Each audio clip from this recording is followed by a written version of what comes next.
నమస్తే అండి. మీరు గనక టీనేజ్ పేరెంట్స్ అయితే ఈరోజు చెప్పబోయే టిప్స్ అన్నీ మీ గురించేనండి. సో, ముఖ్యంగా టీనేజ్ పేరెంట్స్ ఫేస్ చేసే ప్రాబ్లమ్స్ ఏంటి అంటే, వాళ్ళకి వాళ్ళ పిల్లలకి మధ్యనొచ్చే కమ్యూనికేషన్ గ్యాప్. అంటే మాటలు తగ్గిపోతాయి. ఎందుకంటే ఏ మాట అయినా సరే ఒక చిన్న మాట వాళ్ళ మధ్యన యుద్ధానికి దారితీస్తుంది. అలాగే generation gap. So, generation gap ఏంటంటే పేరెంట్‌గా ఆలోచిస్తారు.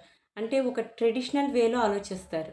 అదే స్టూడెంటు అంటే పిల్లలు ఎలా ఆలోచిస్తారు అంటే, వాళ్ళ ఆలోచనలు మోడర్న్‌గా ఉంటాయి. అప్‌డేటెడ్‌గా ఉంటాయి. ఇండిపెండెంట్‌గా ఉంటాయి.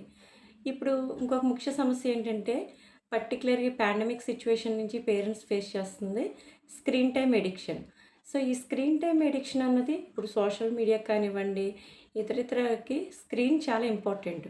కానీ దీనికి ఒక ఫిక్స్డ్ టైం పెట్టుకొని, సో, వాళ్ళతో కొంత టైం, ఆ టైం ఎక్కువగా స్క్రీన్ ముందే ఉండకుండా, ఎందుకు అంటే స్క్రీన్‌లో ఎక్కువసేపు ఉండడం వల్ల బ్రెయిన్ డ్యామేజ్ అయ్యే ప్రమాదాలున్నాయి కాబట్టి, సో, చక్కగా కూర్చొని కొంత టైము రెడ్యూస్ చేసుకునేటట్టు ప్లాన్ చేసుకోవాలి. సో, దాంతో పాటుగా ఇప్పుడు టీనేజర్స్ ఎక్కువగా ఫేస్ చేస్తున్న ప్రాబ్లమ్ ఏంటంటే, ఓవర్ ప్రొటెక్టివ్‌నెస్. పిల్లలు ఎలాంటి తప్పులు చేయకూడదని పేరెంట్స్ వాళ్ళని ఎక్కువగా కండిషనల్‌గా పెంచాలని చూస్తారు. సో, పిల్లలకి మంచి, చెడు తెలియజేయాలి. వాళ్ళు తప్పులు చేయకూడదు. ఏదన్నా తప్పు చేసినా మీకు తెలిపేటట్టు మీ మధ్యన వాళ్ళకి ఒక ఇండిపెండెంట్‌గా అంటే ఇది ప్రాబ్లమ్ చేశాను. సో, ఇది నాకు మా పేరెంట్స్ వల్ల సాల్వ్ అవుతుంది అన్న ధైర్యాన్ని మీరివ్వాలి. అంటే పిల్లలు మీద కాకుండా పిల్లలతో పాటు మీరెప్పుడూ కూడా తోడుగా ఉండాలి.